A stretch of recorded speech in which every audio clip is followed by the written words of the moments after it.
Salam TV Desa Banyumas. TV Desa Banyumas mengabarkan kebaikan dan memberikan kebaikan untuk desa.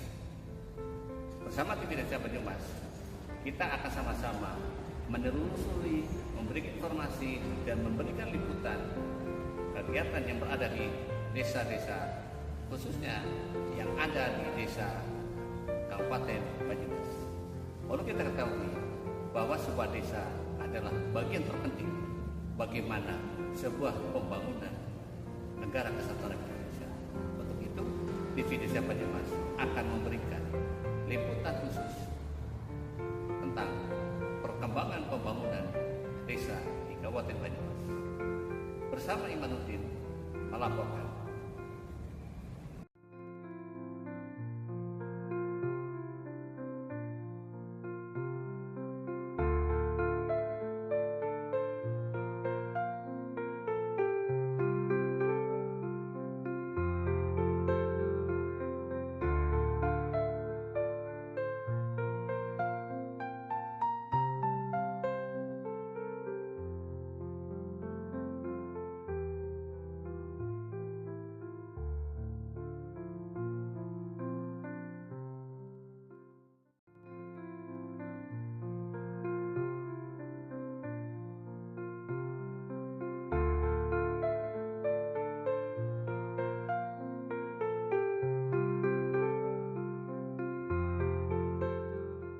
Damping gitu ya. Di sini tugas pendamping desa dalam hal monitoring dan evaluasi pembangunan desa yaitu membantu desa dalam penyusunan rencana pembangunan jangka menengah desa atau RPJMDes dan RKPDes gitu ya. Nah, ini pada sesi perencanaan dan penyusunan program. Yang kedua adalah mendukung desa dalam mengidentifikasi kebutuhan dan prioritas pembangunan berdasarkan data dan masukan dari masyarakat desa. Ini sudah tertuang gitu ya di dalam RPJMDes atau RKPDes. Maka di bagian ini harus kita cermati dan harus kita kawal betul gitu ya. Yang berikutnya adalah dalam pelaksanaan monitoring yaitu melakukan kunjungan rutin ke lokasi proyek pembangunan desa untuk memantau progres fisik dan administrasi. Nah, makanya di dalam kita di tupoksi perannya, yaitu tugas-tugas yang melekat di lapangan adalah ada ketentuan, misalnya dari pendamping lokal desa gitu ya. Itu ada ketentuan kunjungan lapangan adalah 15 kali kunjungan ke desa gitu, atau ke lokusnya bisa ke bagian proyek pembangunan desa, itu memantau proses fisik ataupun yang terkait dengan pembangunan yang progres non fisik gitu ya, mungkin kegiatan pemberdayaan gitu ya, pelatihan dan lainnya dilakukan oleh pemerintah desa, dan tentunya ini harus diikuti dengan sebuah administrasi. Nah, di dalam proses kunjungan rutin ke lokasi dalam kutip kunjelap gitu, rekan-rekan para pendamping gitu ya, ini harus dijelaskan gitu ya, dijelaskan uraiannya, deskripsinya di situ apa yang dikerjakan. Mari kita hindari ada sebuah pelaporan misalnya adalah monitoring pembangunan irigasi tersier gitu ya, cuma segitu saja ya. Tolong itu mari dilengkapi selengkap-lengkapnya apa yang ada di dalam kegiatan sendiri. Oke, disebutkan di situ panjang irigasinya, terus kondisinya seperti apa, progres pembangunannya, apakah itu sudah berapa persen gitu ya. Nah, nanti juga harus dilengkapi dengan sebuah dokumen administrasi, minimal adalah RAB gitu ya. RAB-nya kegiatan yang dimaksud ya, tadi yang saya sebutkan adalah irigasi, ya harus dilengkapi gitu ya, dilengkapi dengan administrasi RAB-nya. Nah, terus nanti dicek gitu ya, kelengkapan dokumen yang lain, misalnya tenaga kerjanya ada berapa gitu ya, tupangnya ada berapa gitu. Nah, yang kedua adalah memastikan bahwa pelaksanaan kegiatan pembangunan desa sesuai dengan jadwal dan anggaran yang telah ditetapkan. Kita masih bersama-sama di dalam kegiatan pembangunan desa itu ada papan proyek gitu. Papan proyeknya ya harus betul-betul sesuai dengan ketentuan yang berlaku gitu ya. Misalnya ukurannya berapa, lebar berapa, terus dipasang ada apa namanya kalau saya bahasanya itu eh, ditempatkan yang mudah dilihat oleh masyarakat umum. Oh, ternyata di sana ada pembangunan irigasi panjangnya sekian, lebarnya sekian, masa durasi waktunya sekian nih gitu. Terus biayanya ini, terus sumbernya dari mana? Oh, dari dana desa gitu. Jadi partisipasi masyarakat itu bisa hadir di situ gitu. Nah, kalaupun desa itu sudah menganggarkan, belum dipasang sesegera, itu menjadi sebuah catatan kita di dalam proses pendampingan itu sendiri gitu ya. Yang ketiga adalah mengumpulkan data lapangan mengenai pelaksanaan pembangunan dan mencatat semua serta permasalahan yang dihadapi. Saya pernah itu ya melakukan monitoring ini pada saat di sebuah desa gitu ya.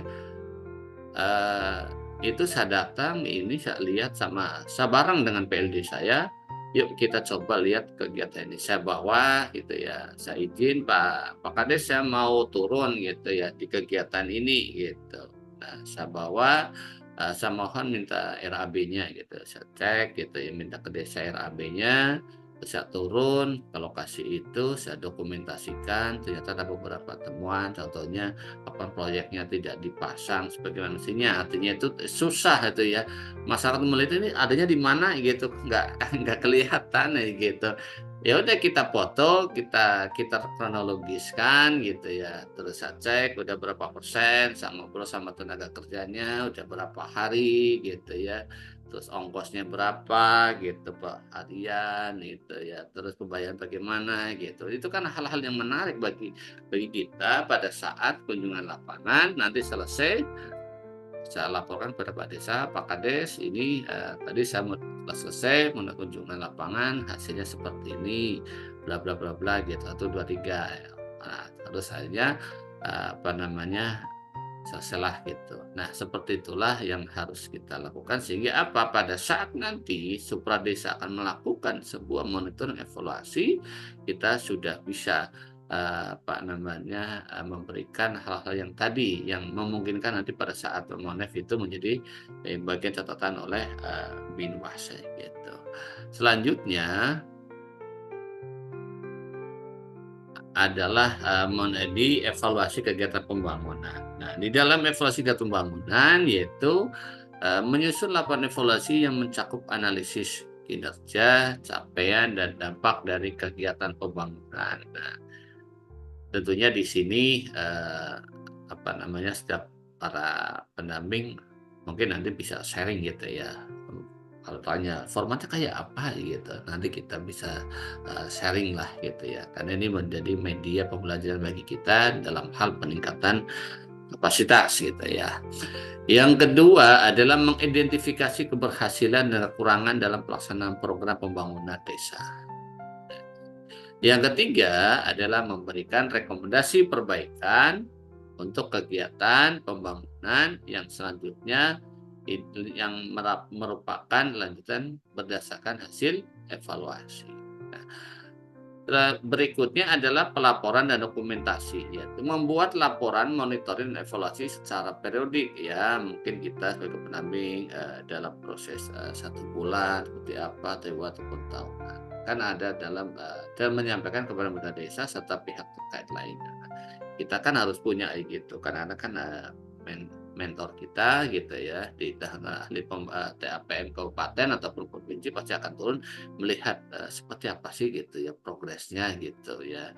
Nah, itu kan menjadi bagian kerja tim gitu ya. Nah, disitulah nanti bisa keluar sebuah nilai evaluasi kinerja terhadap diri kita yang dilakukan oleh mentor setiap bulan. Jadinya jelas on the track apa yang dilakukan gitu ya. Nah, berikutnya adalah mendokumentasikan seluruh proses pembangunan desa, termasuk foto, video, dan catatan tertulis. Nah, ini kan penting sekali gitu ya. Kalau saya secara pribadi, Saya memiliki dokumen baik itu foto gitu ya sebagai pelaporan di daily report-nya, ataupun saya memang kumpulkan catatan-catatan ataupun foto dalam sebuah folder pribadi, dan video gitu ya. Kalau video memang sudah lama saya lakukan, yaitu dengan mendokumentasikan video, nanti saya upload di sebuah channel gitu ya.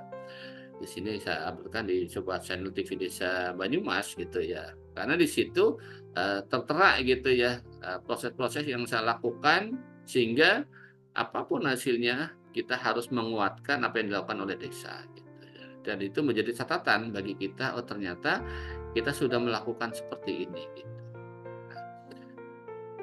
Berikutnya adalah memastikan seluruh dokumen administratif terkait pembangunan desa lengkap dan teratur. Nah, ini menjadi pengalaman bagi kita semua, seperti apa sih dokumen-dokumen yang harus disediakan dan harus tersedia oleh pemerintah desa ataupun oleh kita, sehingga pada saat ada sebuah pemeriksaan oleh inspektorat ataupun oleh Binwas dalam hal pembinaan dan pengawasan, ataupun oleh jajaran kita, yaitu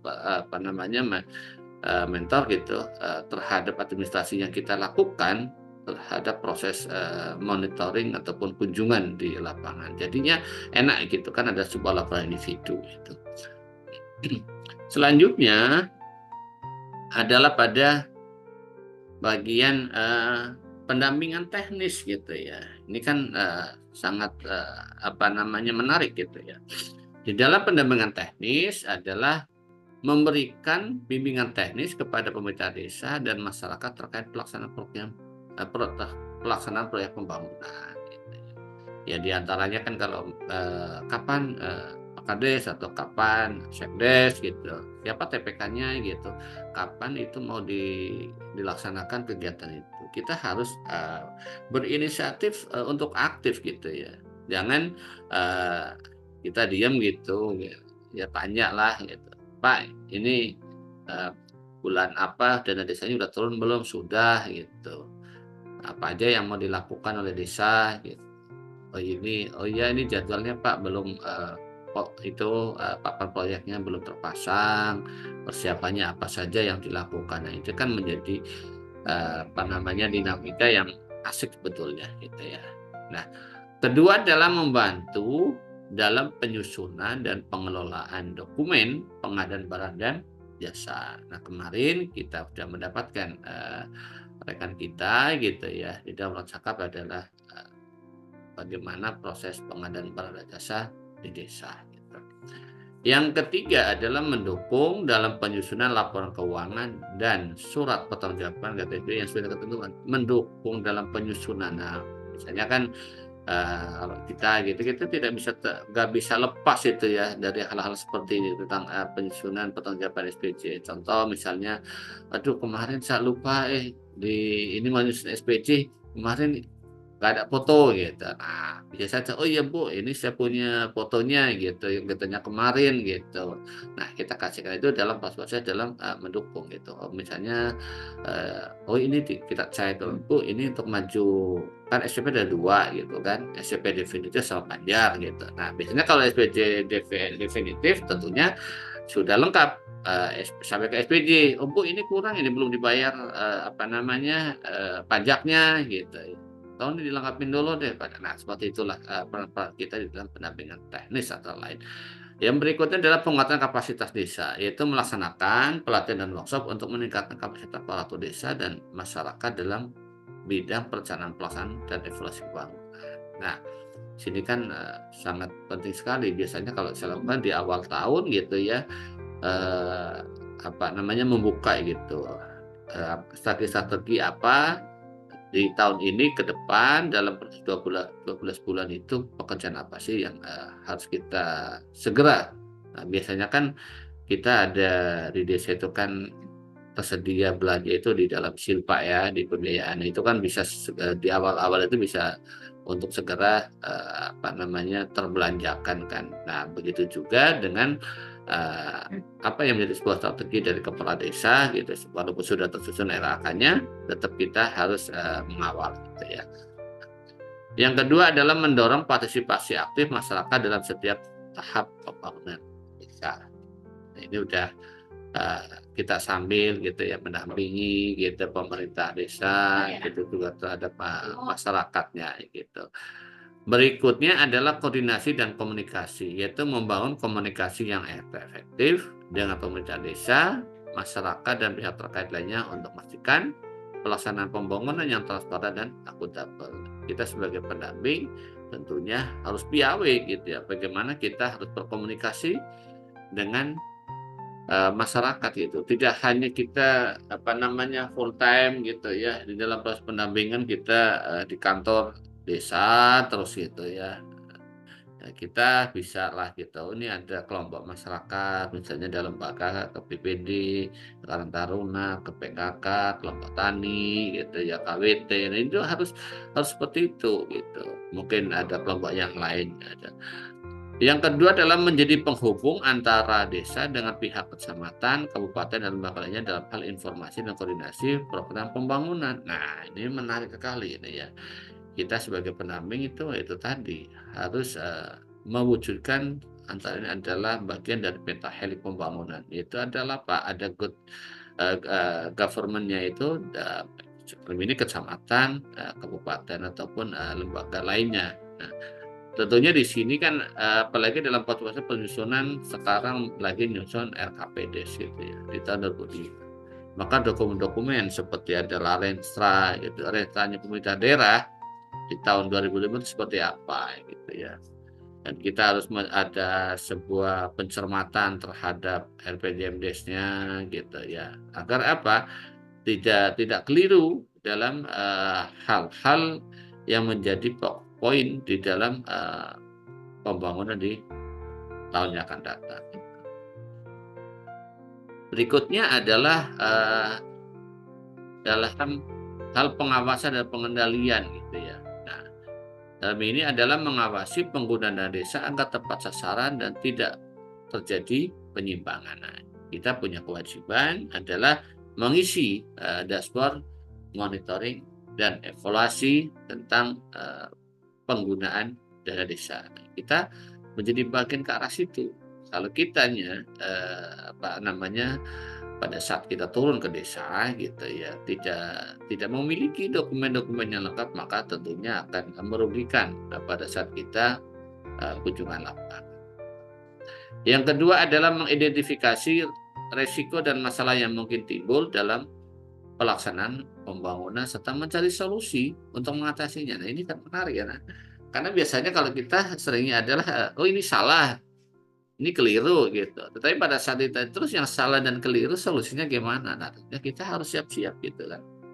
Siap-siap untuk memberikan itu. Gitu. Nah, kalau kita di dalam kunjungan lapangan gitu ya hanya berbunyi sebaris, maka tentunya di sini tidak akan ada sebuah progres bagaimana ada sebuah permasalahan, apakah itu menjadi sebuah tantangan ataupun apa gitu ya.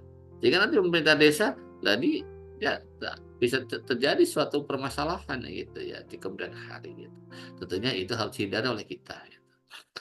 Yang berikutnya adalah adanya pendokumentasian best practice gitu ya, yaitu mengidentifikasi dan mendokumentasikan praktek-praktek terbaik dalam pelaksanaan pembangunan desa.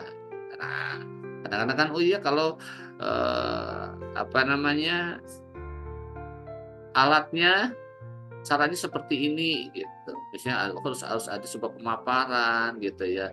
Terus timbul ada inovasi-inovasi dari rekan-rekan kita para pendamping lokal desa, pendamping desa ataupun tenaga ahli. Ini loh formatnya kayak gitu. Ini sebetulnya adalah untuk mendorong ada lahirnya sebuah best practice dalam pelaksanaan pembangunan desa gitu ya. Yang berikutnya adalah membagikan referensi kepada desa-desa lain untuk menjadikan referensi dalam kegiatan pembangunan mereka. Nah ini nanti efeknya ke arah sana. Nah, ini sedikit saya bagikan itu ya alat kerja monitoring dan evaluasi ya. Ini ada beberapa hal yang biasa itu nampak gitu ya, nampak di dalam monitoring dan evaluasi terhadap pembangunan desa. Berikut adalah contoh alat kerja untuk kegiatan monitoring dan evaluasi ke pemerintah desa gitu. Yang pertama adalah dokumen pengadaan barang dan jasa, pemahaman rencana anggaran belanja kegiatan. Ya, gampangnya itu RAB gitu ya. Yang kedua adalah kita melihat ada sebuah surat pertanggungjawaban kegiatan dan terakhir adalah verifikator gitu. Nah, untuk bicara tentang dokumen pengadaan barang jasa, checklist pengadaan barang jasa, pertama adalah persiapan pengadaan gitu. Nah, itu kan sudah ada peraturan LKPP ya, nomor 12 tahun 19 gitu, dan itu kan di dalam, kalau kami di Kabupaten Banyumas itu ada Pergub 8 tahun 2022 yaitu tentang pengadaan barang dan jasa di desa gitu. Nah, apa aja yang kita lihat di pengadaan jasa, satu adalah persiapan pengadaan, yaitu dokumen rencana pengadaan, dokumen spesifikasi teknis, daftar penyedia barang atau jasa terpilih, terus surat permohonan penawaran. Setelah itu adalah di pengadaan untuk pelaksanaan gitu ya. Untuk pelaksanaan pengadaan apa aja gitu ya.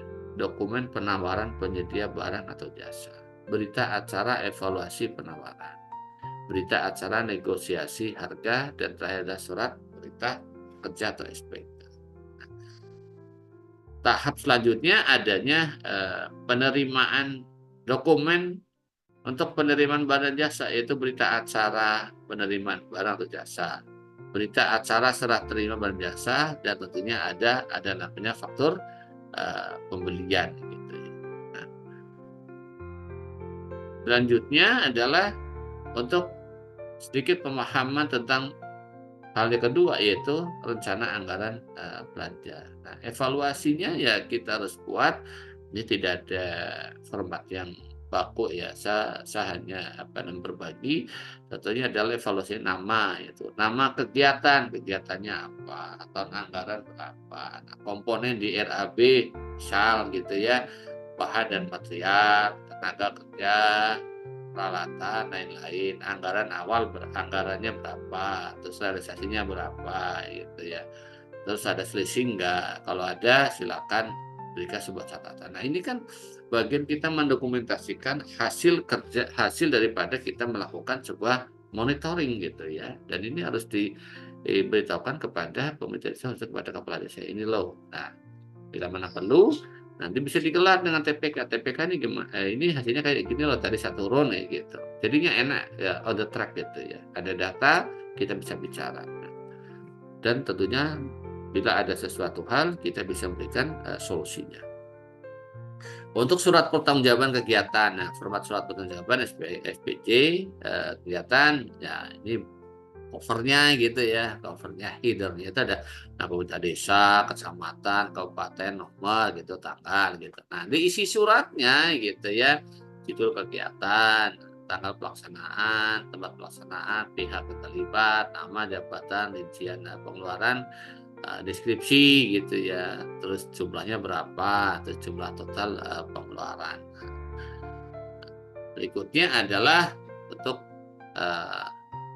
format berikutnya itu penutup gitu ya. Jadi laporannya itu enak gitu kan. Ada pernyataan bahwa laporan ini dibuat dengan sebenarnya, tanda tangan kepala desa, bendahara desa. Nah, dari situ kan menjadi asik gitu kan.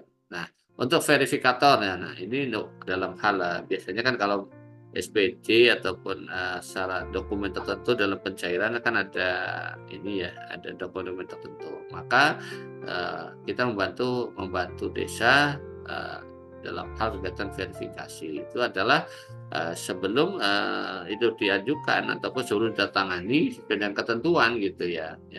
Tolong penambahin ini ada yang kurang dokumennya gitu.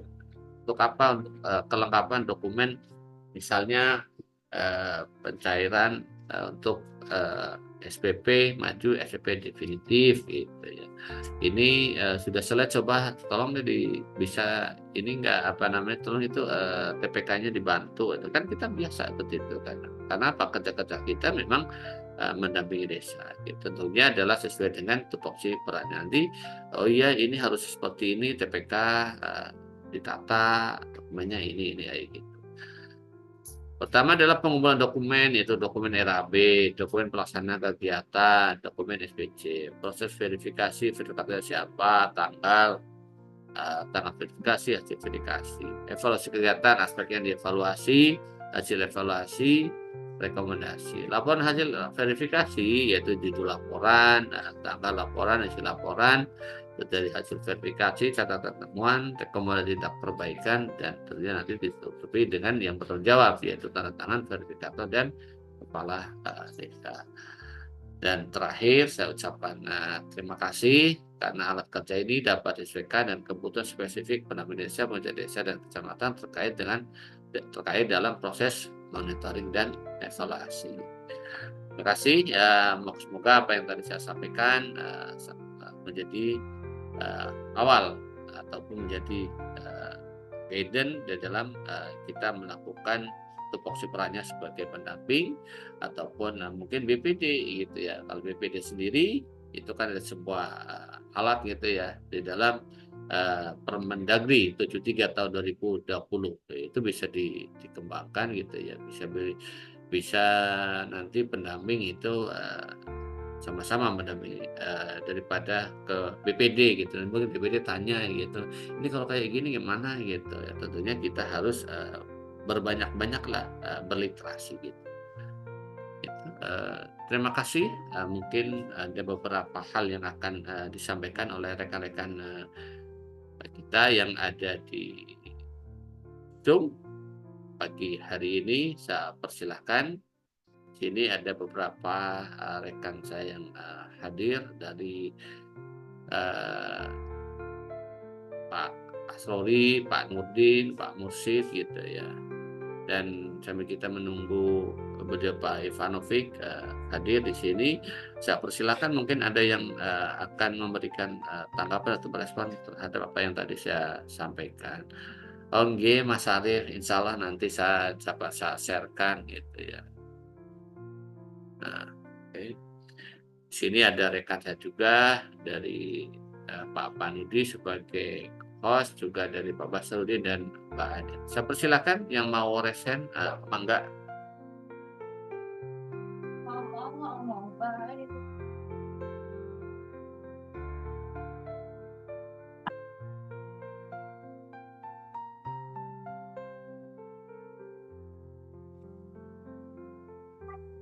Ya, aja Mas Iman. Oh, nggih, monggo Pak. Ya, terima kasih Mas Imanudin. Apa yang disampaikan Mas Imanudin itu cukup legit, cukup detail. Saya kira rekan-rekan ya sebenarnya secara keseluruhan baik itu rekan-rekan TPP, baik itu di tingkat PLD, PD dan TA. Saya kira dari tadi yang disampaikan Mas Imanudin itu kan mulai dari tahap persiapan mungkin menurut saya mungkin nanti ada, saya nggak dari awal tadi, tapi yang jelas mungkin dari pendataan saya kira itu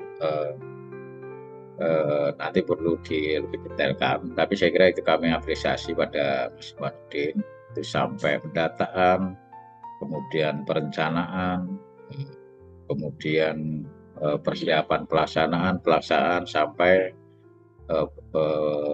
pelaksanaan pertanggungjawaban. Saya kira itu sebenarnya penting, dan itu nanti apalagi rekan-rekan yang mau sertifikasi, saya kira dari poin-poin yang sudah disampaikan Mas Imanudin itu saya kira tinggal rekan-rekan aja mempersiapkan tadi kaitannya dengan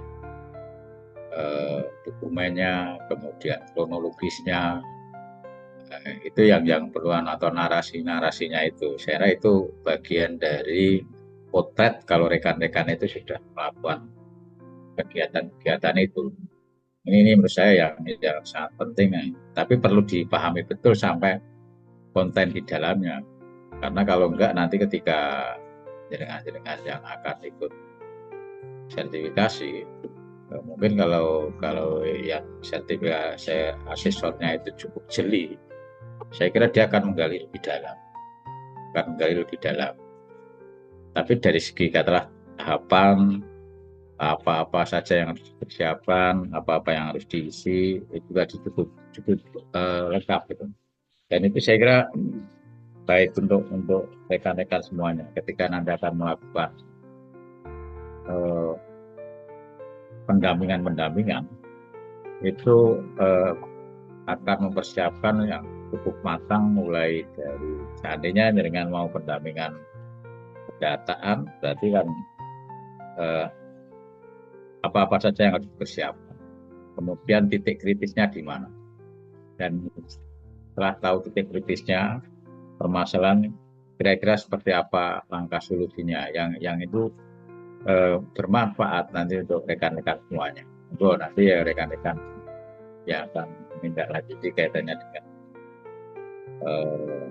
tahapan-tahapan, apalagi kalau yang ini sudah ya rekan-rekan sertifikasi maupun yang terkait dengan persiapan itu harapan kami rekan-rekan monggo dipersiapkan itu matang. Dan ya memang ini sebenarnya juga harus dimiliki semuanya, termasuk konsep dari tingkat nasional sampai ke tingkat desa itu. Tadi kolaborasi regulasi saya kira sudah disampaikan Mas Imam, tinggal kita memperdalam ketika itu memang mungkin yang kaitannya persiapan mendata dan mendata, dan mengematchkan tadi kaitannya dengan SDGs atau target SDGs. Nah, itu yang menurut saya perlu rekan-rekan dalam betul.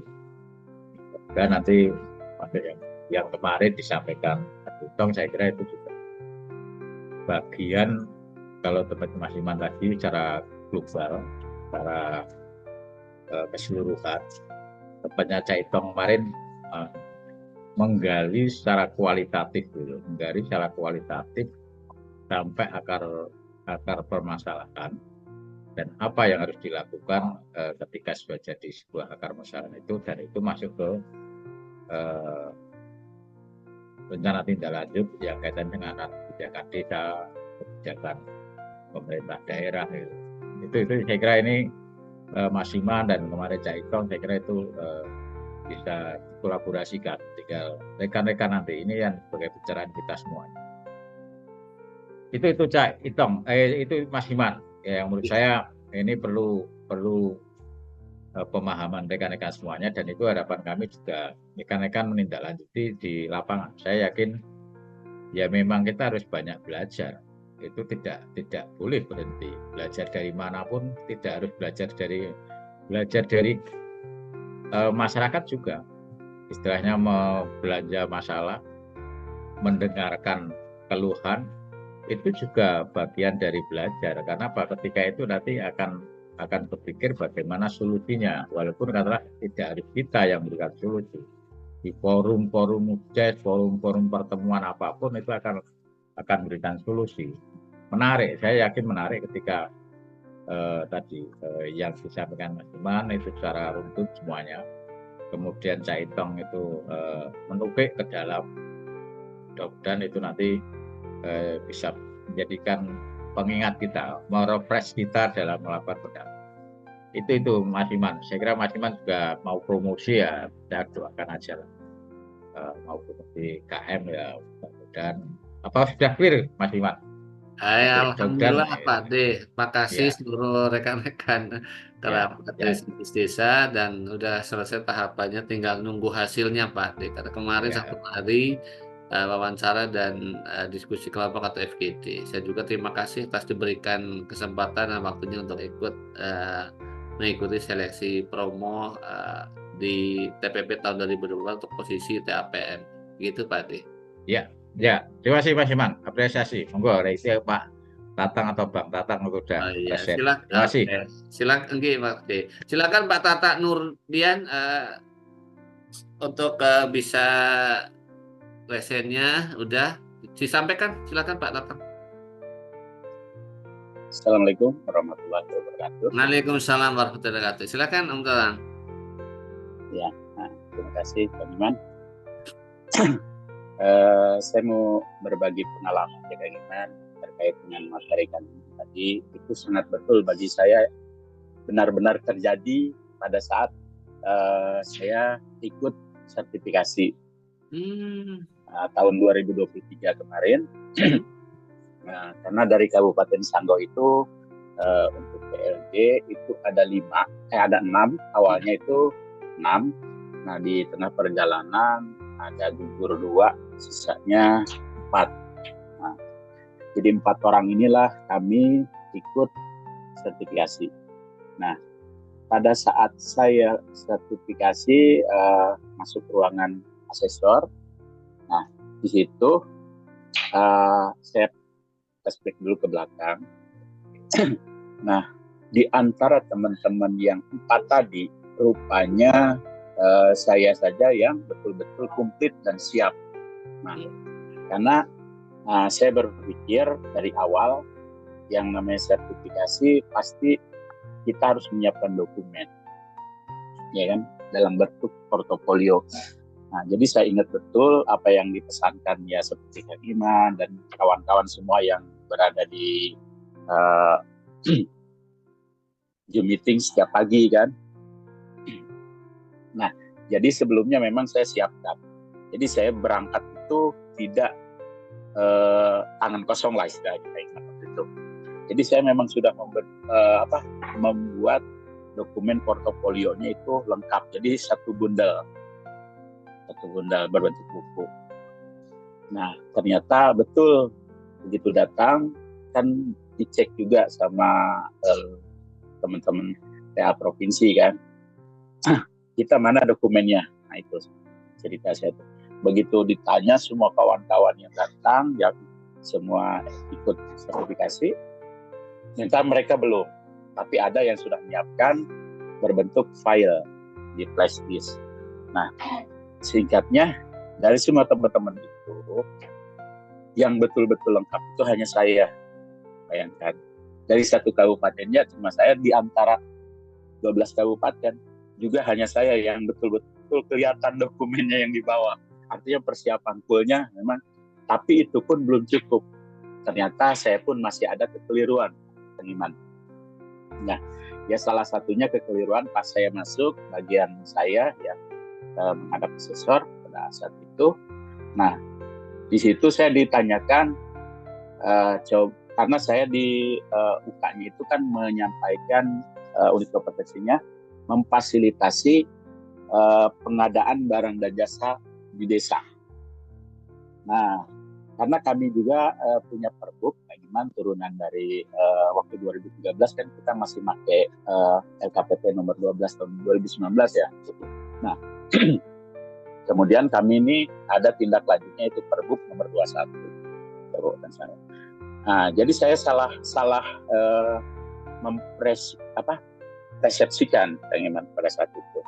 Yang saya pikir pada saat itu yang akan ditanya itu adalah peraturannya, gitu kan, sehingga sampai peraturan bupati itu saya bawa. Jadi saya tanpa melengkapi isi dari lampiran LKPP dan Pergub tersebut. Nah, disitulah saya keliru untuk menafsirkannya. Jadi begitu ditanya, coba Anda presentasikan bagaimana Anda memfasilitasi pengadaan barang jasa ke desa dari A sampai Z, katanya kan. Nah, dan buktikan mana bukti-bukti pendukung yang Anda sosialisasikan, presentasikan di desa. Saya kan nggak bawa itu, Kang Iman, karena perhitungan saya awalnya itu akan ditanya dasar hukumnya saja. Nah, jadi saya tunjukkan maksud saya tadinya gitu. Ternyata bukan hanya itu gitu kan. Jadi betul kata Kang Iman tadi di slide-nya itu. Jadi kita memang ketika memfasilitasi desa, jadi alat-alat pendukungnya yang kita praktekkan ke desa itu memang harus kita bawa.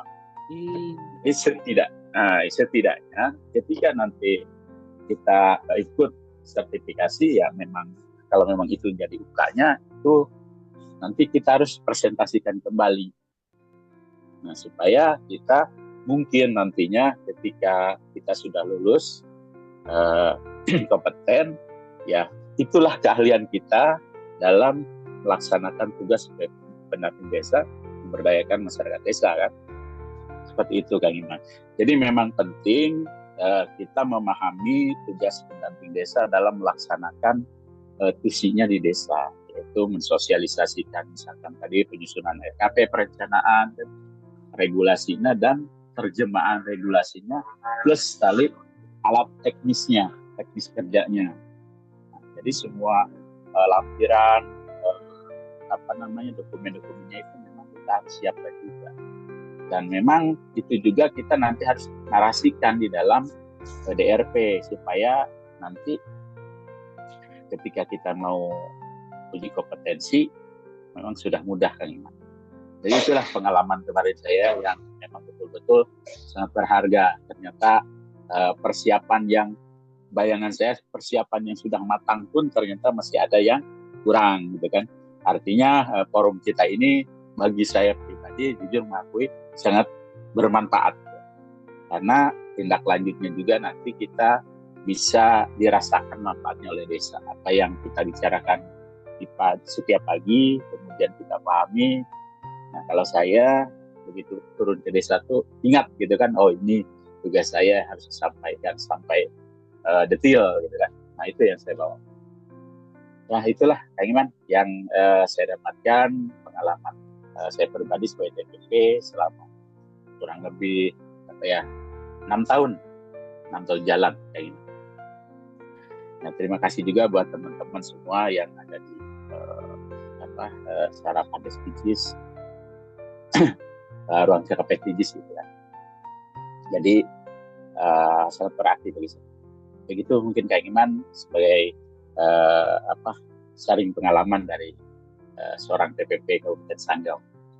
Sekian dan terima kasih. Assalamualaikum warahmatullahi wabarakatuh. Waalaikumsalam warahmatullahi wabarakatuh. Terima kasih Om Tatang. Ini adalah bagian dari praktek baik ini yang dilakukan oleh Mas Tatang, dan semoga apa yang kita lakukan itu memiliki data yang cukup, karena nggak mungkin ya kita itu udah capek gitu ya turun mendampingi ternyata kita nggak punya data gitu kan. Ini kan sesuatu yang harus dihindari gitu ya. Dan juga ucapan selamat bagi rekan-rekan semua tenaga perusahaan yang pada hari ini gitu ataupun kemarin yang mengikuti seleksi promosi TPP tahun 2024. Insya Allah selalu diberikan kemudahan dan sukses dalam menjalankan proses itu sendiri gitu ya. Dan terima kasih Om Tatang. Dan selanjutnya ke BPD Tojo Una-Una. Oke, silakan Pak, sampaikan. Iya. Kang Imang, kedengaran suara saya? Kedengaran Pak, jelas sekali Pak. Silakan Pak, sampaikan. Oh iya. Oke. Soalnya saya hanya di luar ini lagi cari signal karena pakai data. Wifi saya lagi trouble. Baik, terima kasih Kang Iman atas kesempatan diberikan kepada kami. Kepada teman-teman juga yang hadir di sini. Ini ada satu yang mohon pencerahannya ini Pak Kang Iman. Ini yang terjadi di tempat saya. Tahun ini ada pekerjaan penimbunan jalan menuju ke kuburan. Kebetulan di desa itu hanya pejabat kepala desa. Yang ada sekarang itu pejabat kepala desa. Di APBD penetapan itu ada panjang jalan itu 70 meter dengan pagu anggaran 7 juta. Itu kan hanya penimbunan, jadi tebal 20 cm, lebar 3 meter, sehingga anggarannya 17 juta yang dimuat dalam APBD. Tiba-tiba sebelum dilaksanakan oleh desa, ada pembuatan paving di lokasi yang sama. Maksudnya di lokasi yang 70 meter ini. Itu sepanjang 50 meter. Sehingga sisa jalan yang belum ditimbun itu tinggal 50 meter. Karena kalau panjang jalan dari jalan sampai ke kuburan itu 100 meter. Yang ada dananya di desa itu 70 meter. Tapi sudah dikerjakan oleh PU 50 meter paving. Kemarin Pak Kades itu sudah perintahkan trek. Maksudnya dia sudah ambil alih ini pekerjaan untuk mengerjakan yang sisa itu yang belum ditimbung. Pertanyaan saya pertama, apa berpolitik di sini atau gimana? Ada TPK-nya, karena SK-nya ada. Itu Pak Kades langsung yang turun lapangan memerintahkan menyampaikan ke yang punya trek untuk nimbun.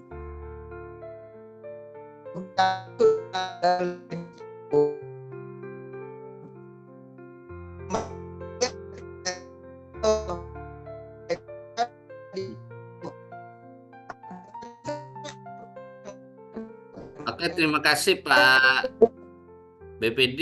Saya bisa menangkap apa yang disampaikan. Nah, karena ini sinyalnya tidak begitu bagus dari Dojo Una-Una, saya dapat simpulkan bahwa ya ini ada kegiatan sebuah kegiatan jalan, terus sudah ada RAB-nya dan sudah ada lokusnya yang akan dikerjakan. Nah, di tempat yang sama juga ada pembangunan untuk jalan menggunakan pavimisasi. Apa yang harus kita lakukan tentunya adalah kita kembali kepada sebuah dokumen di APBDes gitu ya. Di APBDes seperti apa, terus nanti di teknisnya kita sebagai pendamping memastikan bahwa pekerjaan di lokus yang tadi dimaksudkan itu apakah memang ada 2 pekerjaan atau 1 pekerjaan gitu ya. Kalau memang ada 2 pekerjaan, maka tentunya di situ sudah ada RAB masing-masing gitu ya. Ini menjadi kewenangannya siapa, ini apakah menjadi kewenangannya Pemdes ataupun menjadi kewenangannya pemerintah kabupaten. Jangan sampai pada tempat yang sama gitu ya terjadi sebuah penumpukan gitu. Nah, ini tadi jalan itu dibangun oleh desa, panjangnya kita 150 meter gitu ya. Tetapi di tempat yang sama juga ada kegiatan pampirisasi dari pemerintah kabupaten. Nah, sekarang kalau memang tempatnya sama dan itu menjadi bagian daripada 150, tentunya kita sebagai pendamping harus mengkomunikasikan gitu.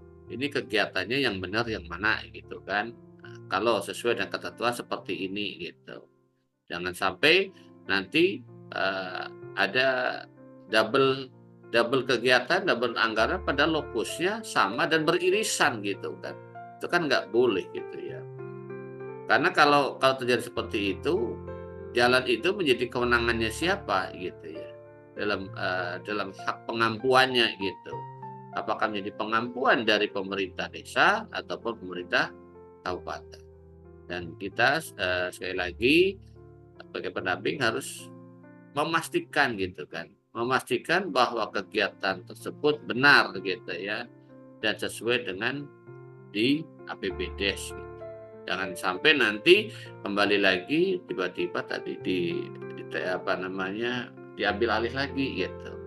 Nah, makanya yang biasa saya lakukan adalah pastikan mana itu asetnya desa. Asetnya desa dalam ini adalah contohnya jalan gitu. Jalan itu adalah jalan miliknya desa atau jalan milik itu artinya pengampuan gitu ya, menjadi perawatannya gitu ya. Perawatannya itu nanti kalau ke depannya itu menjadi jalan desa, berarti bisa dieksekusi lewat hak kewenangannya desa gitu ya, ataukah itu menjadi hak kewenangannya pemerintah daerah, kabupaten, provinsi atau nasional gitu. Nah, ini kan harus tepat dan ini harus tertuang di dalam perencanaan gitu. Itu yang bisa saya simpulkan. Terima kasih Pak PBD di Dojo Una-Una. Semoga materi di pagi hari ini dapat bermanfaat dan kami juga mohon maaf beliau Pak Ivanovic Agusta tidak bisa gabung sampai di pagi hari ini. Tapi tanpa meninggalkan rasa hormatnya kepada seluruh kerabat SDGs desa yang hadir di pagi hari ini, tentunya akan dilanjutkan besok pagi di sesi di hari Kamis bersama dengan Pak Panuji dengan materi yang akan berbeda. Dan terima kasih saya sampaikan kepada rekan-rekan yang hadir di pagi hari ini, baik itu di Zoom ataupun di channel, yaitu pada channel BPI Kemban Desa dan Desa Institute. Dan sekali lagi saya ucapkan terima kasih atas materi di pagi hari ini. Saya ucapkan selamat berjumpa kembali di ruang cakap isi desa. Kita makin cakap, desa makin mantap. Salam isi desa. Wassalamualaikum warahmatullahi wabarakatuh.